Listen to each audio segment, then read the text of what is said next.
Todos transitamos nuestra vida aceptando lo que nos dicen los libros de texto sobre el universo.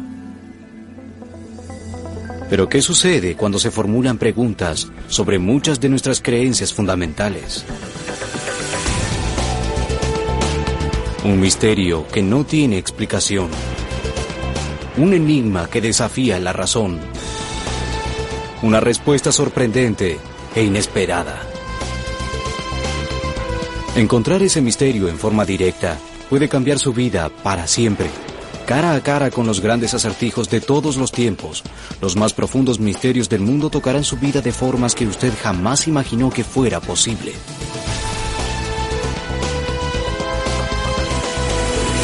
Encuentros con lo inexplicable.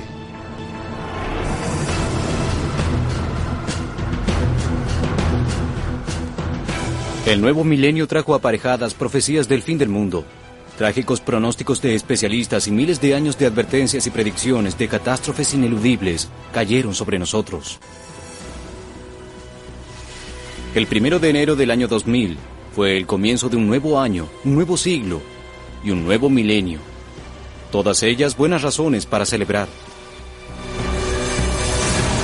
Pero ¿debemos celebrar el comienzo de este milenio en particular? ¿O acercarnos con sensación de cautela? A medida que el año 2000 se acercaba, grandes terremotos en todo el mundo se incrementaban casi geométricamente. ¿Podría ser esta una señal del fin de los tiempos, predicho durante siglos por antiguos profetas y por el mismo Cristo? El profeta del Antiguo Testamento, Daniel, advirtió que en los últimos días habría tiempos de tribulaciones como nunca han existido desde que hubo naciones.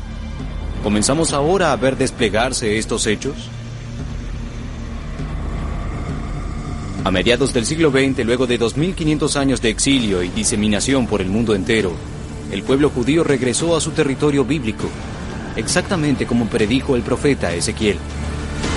¿Podría ser este el acontecimiento que señala el comienzo del fin? ¿El nuevo milenio estará rebosante de esperanza o cumplirá la promesa del Armagedón? ¿Son estas historias de un pasado lejano?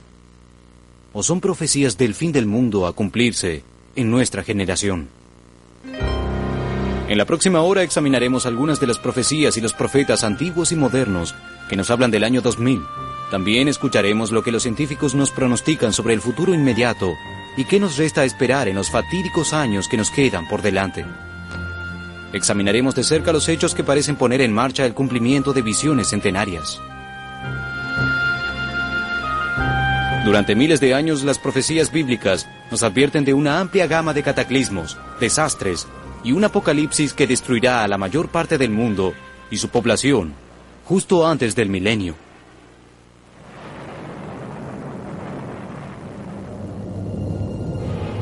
Pero ¿tenemos la certeza de que este es ese milenio? Y lo que es más concreto, ¿estamos seguros de que comenzó el nuevo milenio? El 1 de enero del año 2000 suena de maravillas, pero el nuevo milenio realmente comenzó el 1 de enero del año 2001. El 2001 es de hecho parte de los momentos de riesgo que se predicen en el segundo milenio. Pero tal vez no lo sea. Depende qué calendario se ponga a consultar uno. Existe el calendario hebreo, que es un calendario lunar, y sin duda es el calendario que los antiguos profetas bíblicos tenían en mente cuando hablaban del porvenir. Según este calendario hebreo, esta es la década del 5760. Faltan 240 años para completar los 6000 años. El calendario juliano comienza con el emperador Diocleciano y fue ampliamente utilizado durante siglos, pero el Papa Gregorio creyó que era inapropiado y comisionó a Dionisio, un monje del siglo VI, para que reformulara el calendario para contar los años desde el nacimiento de Cristo. Desafortunadamente, el monje, también conocido como Dionisio el Exiguo, calculó mal el nacimiento de Cristo en 4 años de diferencia. Lo que se popularizó como el calendario gregoriano, el que usamos hoy, fue adoptado y el milenio comenzó realmente el 1 de enero de 1997. De modo que ya pasó, o aún faltan 240 años lunares. O puede ser en un punto intermedio. En cualquier caso, cuando comenzamos a interpretar las señales del segundo milenio, haríamos bien si primero tenemos en cuenta que el 2000 en nuestro calendario es más un punto de referencia que una fecha veraz. La frase señales de los tiempos Proviene del Evangelio según San Mateo en el Nuevo Testamento de la Biblia cristiana, cuando Jesús dijo a los fariseos: «Sabéis distinguir el aspecto del cielo, mas las señales de los tiempos no podéis». Nosotros compartimos un poco la misma posición de los fariseos, cuando nos enfrentamos a lo que muchos creen que es el final de los tiempos, o últimos días, pero aún enfrentándonos a la misma pregunta: ¿podemos interpretar las señales que supuestamente apuntan a las advertencias proféticas? Supuestamente es una cuestión de importancia, ya que aparentemente un 23% de la Biblia está dedicada al final de los tiempos. En el Antiguo Testamento, los profetas desde Isaías a Malaquías hablan principalmente sobre el fin del mundo. En el Nuevo Testamento, San Mateo en sus capítulos 24 y 25, San Marcos en el 13, San Lucas en el 21 y la segunda epístola de San Pedro están dedicadas a tales enseñanzas, y por supuesto casi todo el libro del Apocalipsis se centra en el fin del mundo como lo conocemos. ¿Qué son estas señales que la Biblia considera tan importantes como para dedicar una cuarta parte a ellos, y tan evidentes como para tener que reconocerlos? Ezequiel profetizó que las tumbas de los judíos se abrirían y que regresarían a su antigua patria, y su templo sería reconstruido en su sitio sagrado. La primera parte de esa profecía ya se cumplió con asombrosos detalles. Entre las señales contemporáneas más obvias, según lo describe la Biblia, están las promesas y los rumores de guerra. Nos resta esperar tiempos de tribulaciones como nunca habían habido desde que Israel se hizo nación. Nos dicen que habrían de venir tiempos donde todo lo bueno sería tildado de malo, y lo malo será considerado bueno. Una montaña en llamas se estrellará en el mar con devastadores resultados para toda la humanidad, y una estrella llamada Ajenjo envenenará un tercio de toda el agua del mundo. Un gran líder saldrá a la escena mundial. Él establecerá una nueva religión y requerirá que todos acepten su marca. Él demandará que los reverencien como a un dios, y quienes se nieguen morirán. El mismo Cristo advirtió de terremotos en diversas partes, hambre y pestilencia. Y finalmente veremos a todos los ejércitos del mundo unirse contra Israel en las llanuras de Armagedón. Esta será la última gran batalla, y una en la cual el mismo Dios tomará parte. Estas no son todas las señales, claro, sino algunas de las más prominentes. Y ciertamente son señales que deberíamos poder descubrir si, en efecto, estamos aproximándonos a nuestra hora final. Pero eso no es todo lo que debe preocuparnos. Han habido otros profetas a través de los siglos que nos escriben acerca de lo que muchos creen es nuestro presente. Un piadoso sacerdote católico llamado Malaquías, o Morguer, vivió cerca de 1000 años atrás y escribió acerca de lo que se llamaría la profecía papal. En ella nombró a cada papa en sucesión desde 1134 hasta el que él describe como el último papa. Desde su publicación, la profecía papal, por razones que se esclarecerán, ha sido comparada con las predicciones de Nostradamus, cuyas advertencias y pronósticos a menudo tenían mucho que dedicarles a los papas. Cerca de 400 años atrás, Nostradamus escribió sobre los vuelos aéreos, submarinos, magnicidios presidenciales y reales, la Revolución Francesa, las 2 guerras mundiales y los papas. Ninguna de estas profecías hubiera podido ser imaginada en su época, pero a pesar de eso las volcó al papel con la plena confianza de que eran precisas. Pero cuando Nostradamus era joven, quienes se atrevían a expresar sus dotes proféticas eran condenados a la hoguera, de modo que él escribió sus predicciones en enigmáticos cuartetos. Algunos de estos laberintos de palabras permanecen sin resolución hasta nuestros días. No obstante, la historia ha cumplido la mayoría de ellos. Pudo verse que eran asombrosamente precisos. Nostradamus era un judío que se convirtió al catolicismo ante la amenaza del destierro. El rey de Francia había ordenado a todos los infieles a convertirse o exiliarse. Sean cuales fueren sus orígenes, Nostradamus parece haberse convertido al catolicismo con pasión, y su afinidad con los papas se hizo legendaria. En una ocasión, caminando por un camino lodoso junto a su hijo, Nostradamus de repente se detuvo, tomó la mano de un monje pobre y la besó.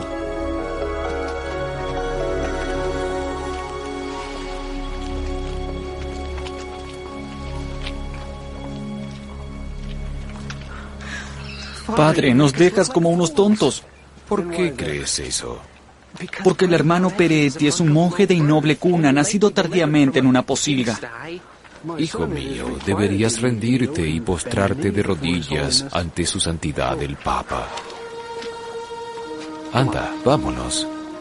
45 años después, 19 años después de la muerte de Nostradamus, el indigno porquerizo se convirtió en el Papa Sixto V. En 1555, 40 años antes del descubrimiento de la profecía de Malaquías o Morgaine, Nostradamus publicó varias predicciones describiendo el destino de los papas. Sus cuartetas se asemejan mucho a la visión de Malaquías. Ambos, por ejemplo, describen a Juan Pablo I como la luna y a Juan Pablo II como el trabajo del sol. Pero es su concordancia con los hechos que rodean a este último papa lo que es particularmente inquietante, hasta su nombre. Malaquías fue muy extenso en su descripción y muy claro. Pedro el Romano llevará su rebaño a pastar en medio de numerosas tribulaciones. La ciudad de las 7 colinas será destruida. El crepúsculo cae, presagiando la profundidad de la noche antes del amanecer prometido. Nostradamus, como era su costumbre, vierte su predicción en términos más oscuros, refiriéndose al último papa como la roca de la iglesia, lo que según las enseñanzas católicas sería Pedro. Ambos concuerdan además que habrá grandes infortunios y que un hombre llamado Pedro será el último de los papas.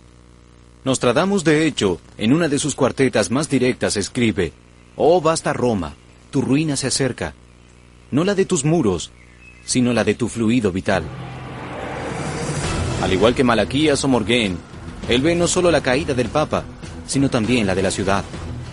Y si Malaquías y Nostradamus tenían razón, solo habrá 2 papas más. Estas profecías fueron escritas hace 600 años, pero a pesar de eso la precisión de sus predicciones y su asombrosa coincidencia acerca del último papa nos llama a la reflexión. ¿Qué aguarda con exactitud a nuestra generación? ¿Es posible que profetas de hace 2000 años vieran las guerras y las plagas del siglo XXI? ¿Y por qué deberíamos estar particularmente preocupados por este siglo? Mientras que las profecías de Nostradamus tienen un grado de precisión, no son consideradas escrituras oficiales, y como tal no son reconocidas por la Iglesia Católica. Cuando se trata de precisión, nadie puede igualar a los profetas bíblicos. Su marca de profecías hasta ahora no muestra fisuras de fallas. Más de 400 profecías concernientes al nacimiento y la vida del Salvador fueron cumplidas con toda precisión. Y muchos de nosotros fuimos testigos del cumplimiento de las profecías en nuestros tiempos. Las profecías de Ezequiel son solo un ejemplo de esto. Pero entonces los antiguos profetas eran juzgados por distintos parámetros. En la antigüedad los hombres llamados profetas tenían 2 opciones: o se corregían o morían apedreados.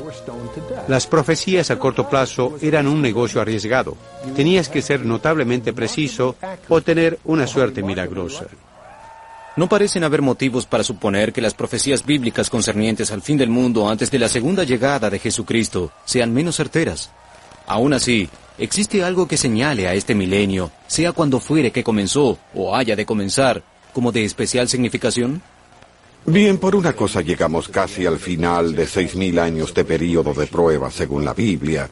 Y lo más importante es que los profetas, tanto del Antiguo Testamento como del Nuevo, nos dieron señales específicas para detectar los hechos que ocurrirán en los últimos días.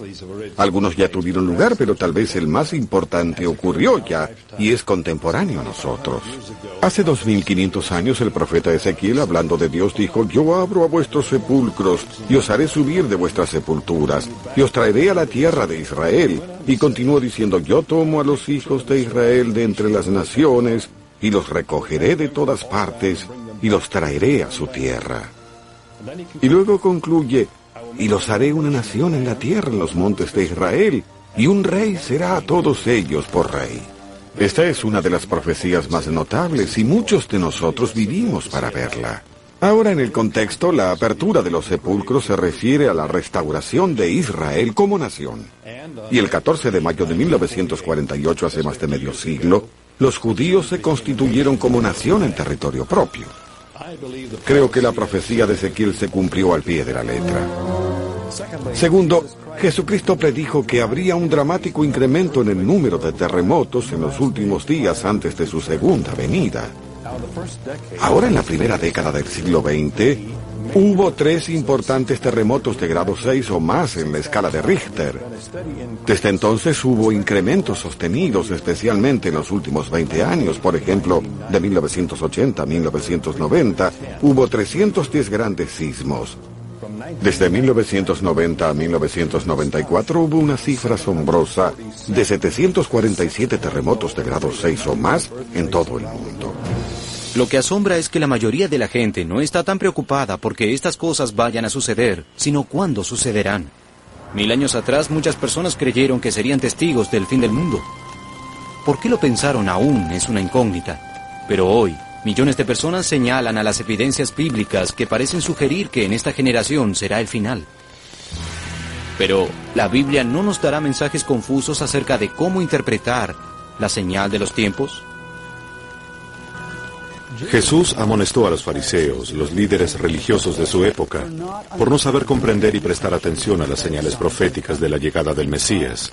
Y les dijo, ustedes comprenden las señales del tiempo, comprenden las señales de las estaciones, pero no pueden distinguir la llegada del Mesías.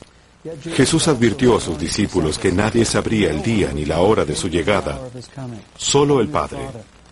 De hecho, ni los ángeles conocen la hora precisa de la llegada de Jesucristo. Por un lado, Jesús parece decir que deberíamos poder leer las señales de los tiempos y saber qué implican. Por otra parte, nos advierten que no importa con cuánto cuidado estudiemos el asunto, Cristo regresará el día y la hora más inesperados. No hay conflicto entre las dos aseveraciones de Jesús. Creo que los fariseos buscaban señales sensacionales o sobrenaturales, y Jesús decía que las señales de los tiempos, dadas por la Biblia, bastaban. Jesús nos alienta a vivir cada día como si Él fuera a venir, en realidad hoy, antes de que el día termine. Nos exhorta a ocuparnos y cumplir su misión de bien hasta su venida, de modo que debemos planificarnos y trabajar como si tuviéramos 100 años. Aún así, la primera pregunta formulada por los discípulos queda flotando en el aire. Maestro, ¿cuándo han de acontecer todas estas cosas? ¿Estamos acercándonos a la respuesta? Pocos profetas antiguos o modernos se han aventurado a dar un momento preciso para el comienzo de todos estos acontecimientos, pero Isaías aportó pistas. Él dijo que la tierra misma temblará como un ebrio. ¿Existen indicaciones de que eso podría suceder? Según los geólogos, el área entre los archipiélagos donde se encuentran las islas de Fiji y Tonga siempre fueron una de las áreas de mayor actividad sísmica de la Tierra. Pero entre los años 1967 y 68 sucedió algo extraordinario. Se registró una actividad sísmica masiva. Aparecieron y desaparecieron islas enteras del otro lado del mundo. Pero en 1959, un despacho de la agencia Reuters informó que los niveles marinos de varios puertos griegos habían caído lo suficiente como para exponer el lecho marino. Y en 1975 entró en erupción el monte Etna. Desde ese hecho tan repentino como volátil, la Tierra parece haber cobrado vida propia.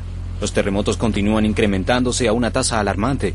Los volcanes, nuevos y viejos, incrementaron su actividad, mientras que los niveles del mar cayeron precipitadamente en algunas zonas. Podría ser que un incremento de la actividad volcánica como la erupción del monte Santa Elena, terremotos, inundaciones y otros desastres naturales realmente anuncien el comienzo de estos cambios en la Tierra. ¿Es posible que la profecía de Isaías preanuncie de hecho el comienzo del fin? En mi opinión, el cumplimiento literal de la profecía de Ezequiel con respecto al regreso de los judíos a su territorio en 1948 señala el comienzo del final de los tiempos. Me parece que las señales ya están con nosotros desde hace bastante. Si las profecías que señalan el fin del mundo están con nosotros y ahora se cumplen, ¿qué hay de esas profecías que aún no se cumplieron? Virtualmente, todas tienen implicancias mundiales. El profeta Juan, por ejemplo, nos cuenta que en los últimos días, estrellas caerán del cielo. Y las estrellas del cielo cayeron sobre la tierra como la higuera deja caer sus higos cuando es sacudida por un fuerte viento. Porque el gran día de su ira ha llegado, ¿y quién podrá sostenerse en pie? Los científicos afirman que cada 3.000 o 5.000 años la Tierra pasa cerca de una gran tormenta de meteoritos o cinturón de asteroides. Y esto puede corroborarse por las escrituras sumerias que registraron esto hace 4.500 años. Afirman que un cuerpo celestial llamado Nibiru chocó contra un planeta localizado entre Marte y Júpiter. Y este planeta se llamaba Tiamat. Luego de esta colisión, la luna de Nibiru divisó a este planeta en el planeta Tierra y el cinturón de asteroides. El satélite observatorio solar SOFO monitoreó la actividad solar durante años. En las espectaculares erupciones en la superficie solar, todas las partículas fueron enviadas en corrientes cósmicas hacia la Tierra, y suceden muchas cosas cuando estas partículas se acercan. Observamos espectaculares auroras boreales en el cielo nocturno. Las comunicaciones de radio se interrumpieron. Hasta las transmisiones eléctricas quedan en peligro. La actividad solar tiene ciclos de 11 años y alcanzará el máximo de su dinamismo en los próximos 2 años. Pero ese no fue el caso en 1989, cuando una enorme nube solar chocó contra la Tierra al este de Canadá, con resultados desastrosos. Incapaz de absorber la masiva carga eléctrica de la nube, las líneas de electricidad se sobrecargaron y en cuestión de minutos la red nacional de tendido eléctrico quedó fuera de servicio. Tan grande resultó ser el potencial eléctrico de la nube que el tendido quedó saturado y se observaron descargas mucho después de que las centrales eléctricas quedaran fuera de servicio. En 1989 la actividad solar provocó centenares de millones de dólares en daños. Los expertos no vaticinan que la próxima vez, en algún momento de la década del 2000, los daños podrían ser mucho peores. ¿Pero son solo los desastres naturales los que prefiguran los últimos días? ¿O podemos esperar catástrofes desencadenadas por el hombre como señales del fin de los tiempos? Realizarse.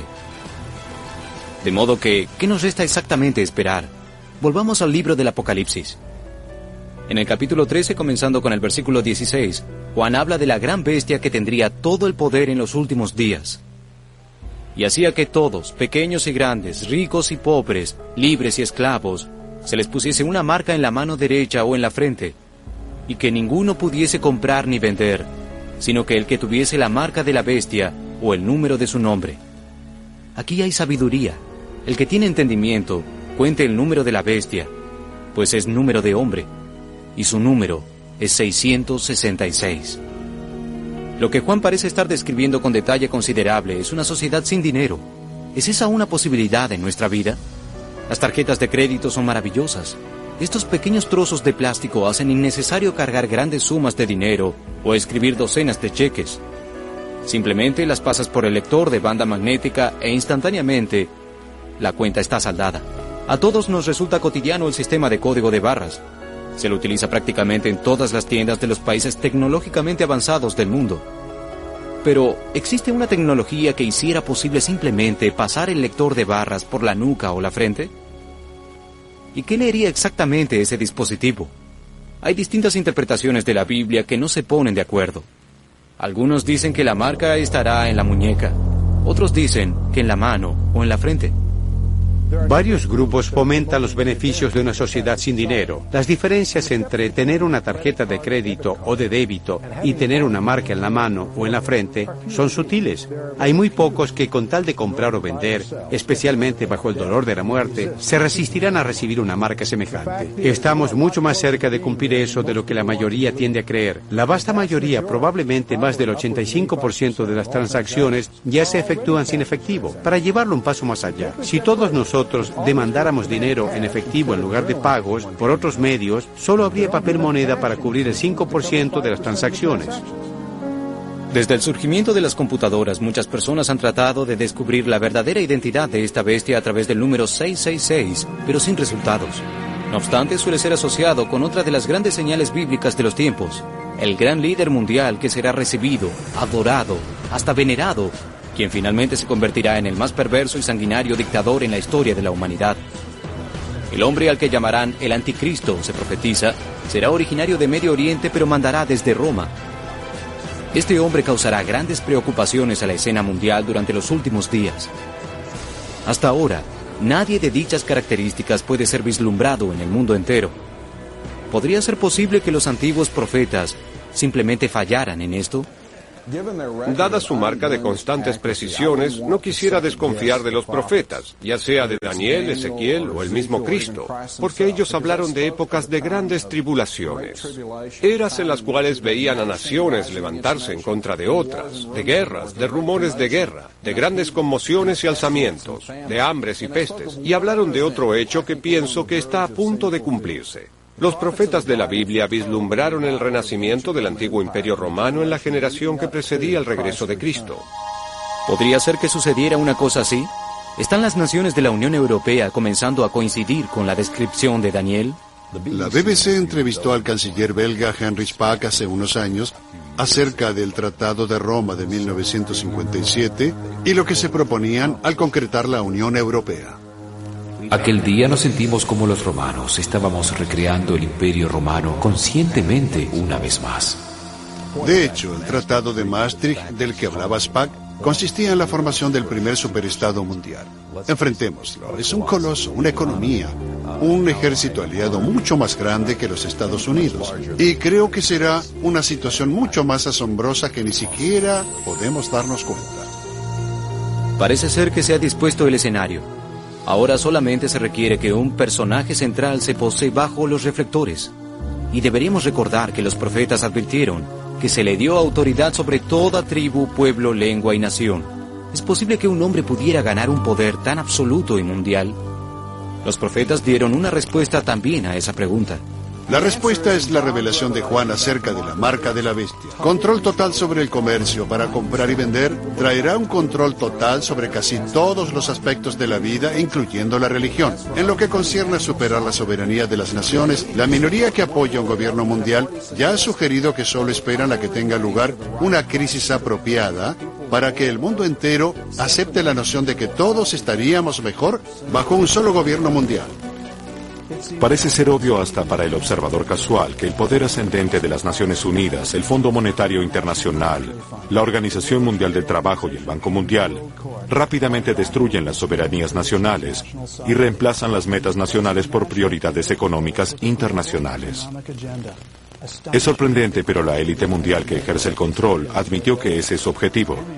Henry Morgenthau, secretario del Tesoro del presidente Roosevelt y miembro del Consejo de Relaciones Exteriores, reconoció que su plan era causar la bancarrota del engranaje financiero internacional. Si creen que los políticos mundiales han cambiado su posición, piensen que un estudio de las Naciones Unidas fue financiado por la Fundación Ford. Escrito por Sir Brian Orcutt y Erskine Childers y publicado en 1994, este estudio establece claramente que la Asamblea General de las Naciones Unidas, el Consejo de Seguridad, el Fondo Monetario Internacional, la Organización Mundial de la Salud y la Organización Mundial del Trabajo, todos deberían tener una sede común con el objeto de centralizar el control político y mejorar la eficacia común. El estudio establece algo más, que mientras no hay en el presente intenciones de transformar el sistema de la ONU en una autoridad supranacional, la organización se encuentra en una fase de transición. El estudio repite varias veces frases como la gradual limitación de la soberanía o socavar los límites de la soberanía tradicional. Existen quienes, parece ser, están comprometidos a convertir las profecías en algo real. ¿Pero son estas realmente las señales de los tiempos? Cristo amonestaba a quienes decían poder leer fácilmente las señales del clima, pero no querían o no podían leer las señales que les daban los profetas. ¿Podríamos ser acusados de lo mismo? ¿O puede nuestra tecnología global ayudarnos a hacer mejores lecturas de la gente y los acontecimientos que los profetas han fijado como los presagios de los últimos días? En el Evangelio según San Mateo, capítulo 24, Jesús cuenta a sus discípulos lo que sucederá en el final de los tiempos. Y oiréis de guerras y rumores de guerras. Mirad que no os turbéis, porque es necesario que todo esto acontezca, pero aún no es el fin. Porque se levantará nación contra nación y reino contra reino. También advirtió sobre otras catástrofes. Habrá terremotos en diferentes lugares. Y todo esto será el principio de dolores. El mensaje es claro. Habrá una serie de hechos de una magnitud cada vez más grande que debemos ver como señales del mayor de los acontecimientos, su regreso. Y mientras la tierra ruge, podemos buscar en la sociedad en general para caer en el descreimiento.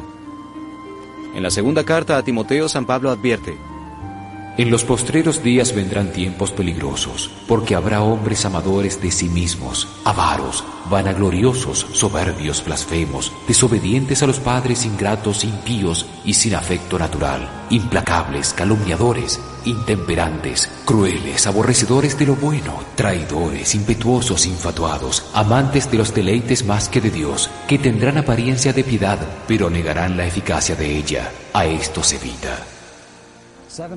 700 años antes de Cristo, el profeta Isaías señaló a modo de advertencia y dijo: Desdichado sea quien llama a lo bueno malo y a lo malo bueno, quien pone oscuridad en la luz y luz por tinieblas, quien pone amargo por dulce y dulce por amargo. Hoy somos testigos como nunca antes en la historia que quienes intentan seguir las enseñanzas de Jesús son puestos en ridículo, se burlan de ellos, hasta son perseguidos. Y Jesús mismo predijo que los malos ahora son glorificados y aplaudidos por la élite. Pero existe aún otra advertencia. Desdichado sea el que es astuto con sus propios ojos e inteligente en su propia vista. ¿Nos habremos convertido en seres demasiado astutos e inteligentes para nuestro propio mal? ¿Cuáles señales de los tiempos podríamos estar pasando por alto o tal vez ignorando? Lo más importante, ¿es posible evitarlas? A principios de la década de 1960, la Corte Suprema de los Estados Unidos trató el caso de Madeleine Murray O'Hair. En nombre de su hijo William Murray, acabó con las oraciones cristianas obligatorias en la escuela pública. Eso determinó que se prohibieran todas las expresiones religiosas, incluyendo la exhibición de los 10 mandamientos de las escuelas públicas en los lugares donde se infringiera a la primera enmienda.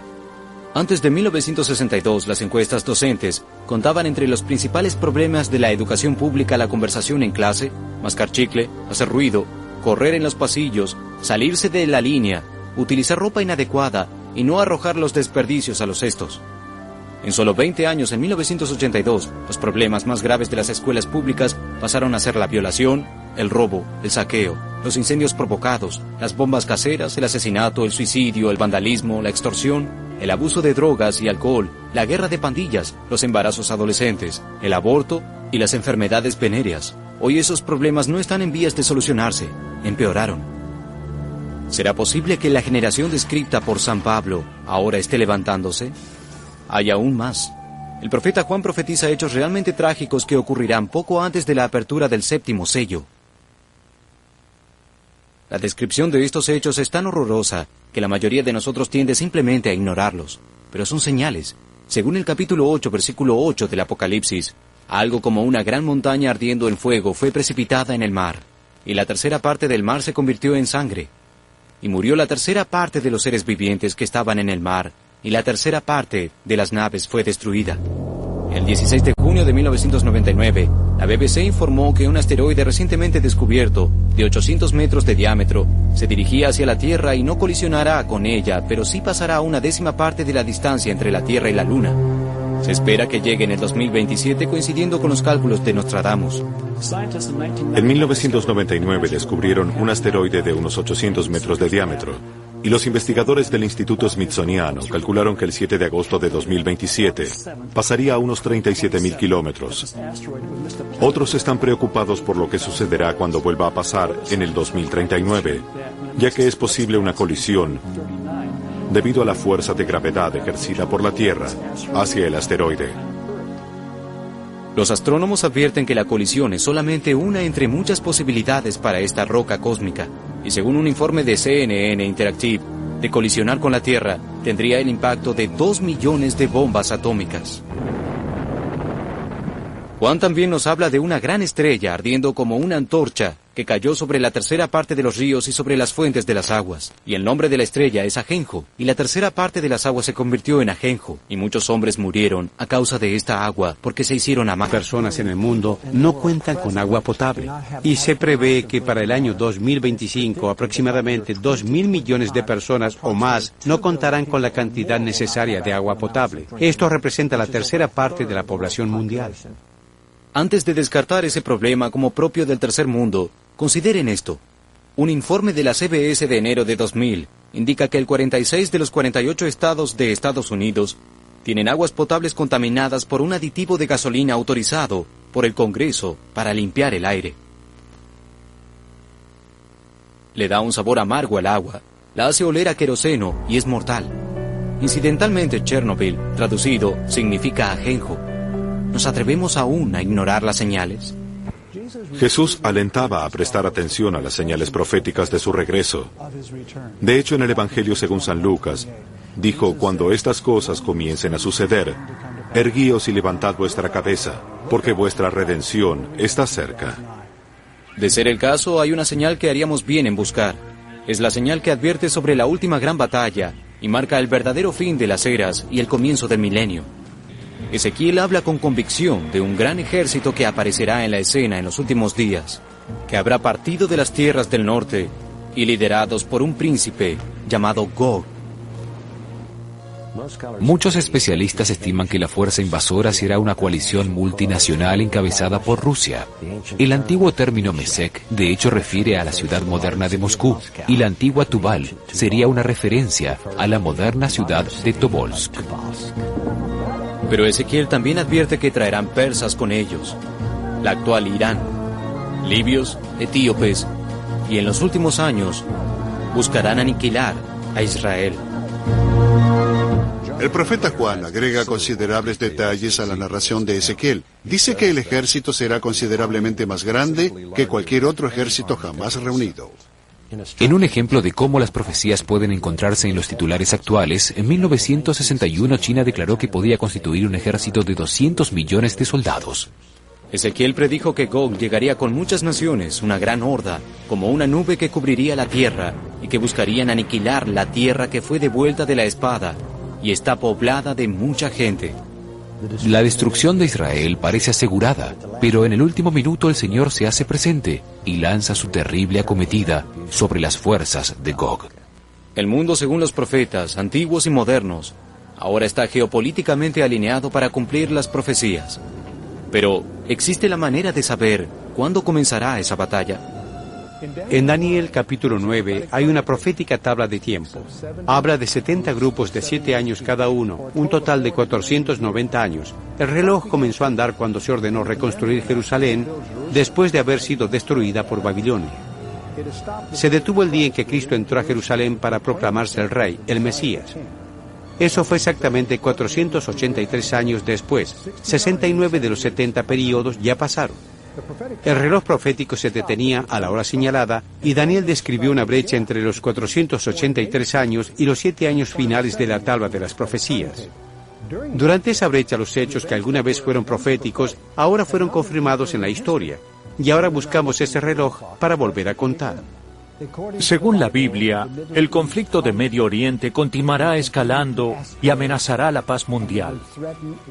Para entonces, creo que el anticristo y el espíritu del anticristo resolverán este problema para constituirlo en la persona más poderosa del mundo.